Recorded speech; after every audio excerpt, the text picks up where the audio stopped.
तो question tag का part 1 देखा होगा तुम लोग, और अगर याद नहीं है तो हम उसको रिवाइज कर देते हैं कि क्वेश्चन टैग में पहले बताया गया था कि प्रोनाउन कोई चेंज नहीं होता है। अब प्रोनाउन की बात आया तो प्रोनाउन किसे कहते हैं ये जानना जरूरी होगा। प्रोनाउन किसको कहा जाता है? जो नाउन के बदले यूज हो, जैसे आई वी यू दे। अगर इससे लगा हुआ कोई सब्जेक्ट रहे, आई वी यू दे से लगा हुआ सब्जेक्ट वर्ब और हेल्पिंग वर्ब रहे, तो उसी के साथ वह कोई चेंज नहीं होता है क्वेश्चन टैग में। जैसे आई एम ईटिंग, तो यहाँ क्या हो जाएगा? आरंट आई। दे गो अगर ऐसा रहे, या वी गो ऐसा रहे, या फिर he does not go to Patna, ऐसा कुछ भी वाक्य रहे तो वहां पर सी ही ईट या नेम दे कभी भी परिवर्तन नहीं लेता है। अब पार्ट 2 में हम लोग देखेंगे। इससे पहले और एक था प्रोनाउन के बाद एनीबडी, नोबडी या समबडी, नोबडी। अगर इस तरह का सब्जेक्ट रहे तो उसके लिए कौन सा क्वेश्चन टैग में बनेगा? दे। क्या होगा? दे। अब उससे दूसरा करीम देखते हैं कि नो या एनी या एवरी, सम इत्यादि के साथ थिंग लगा रहे। क्या? थिंग लगा रहे, यानी नथिंग, एनीथिंग, समथिंग या एवरीथिंग मूल कथन रहे, सब्जेक्ट रहे, तो क्वेश्चन टैग के सब्जेक्ट में इसके लिए ईट का प्रयोग किया जाता है। समझा क्या? पुनः एक बार समझ लो।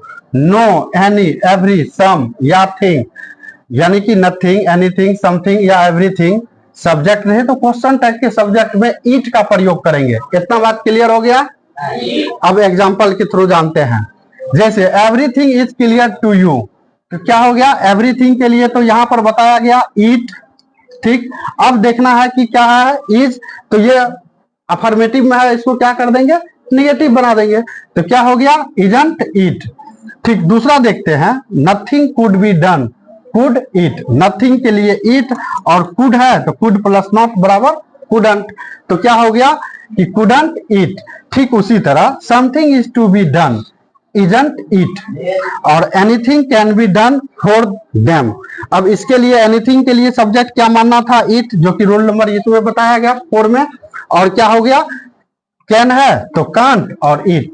इतना क्लियर हो गया तुम लोगों के बीच कि अगर एनीथिंग, समथिंग या नथिंग ऐसा कुछ भी रहे तो उसके लिए क्या करना है? सब्जेक्ट ईट मान लेना है, और बाकी हेल्पिंग वर्ब का क्रिया जानता ही है।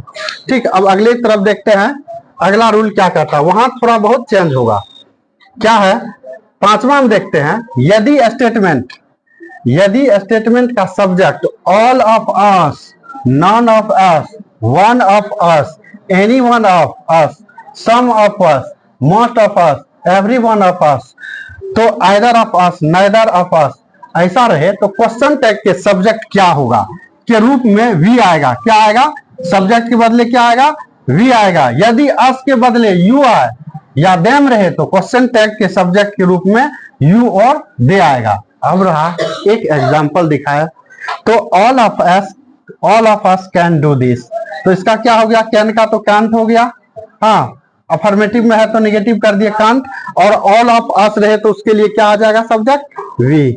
ठीक, all of us can do this, तो यहाँ ऑल ऑफ यू है तो इसके लिए हम वी का प्रयोग नहीं करेंगे, यहाँ पे यू है इसी को सब्जेक्ट मान लेंगे।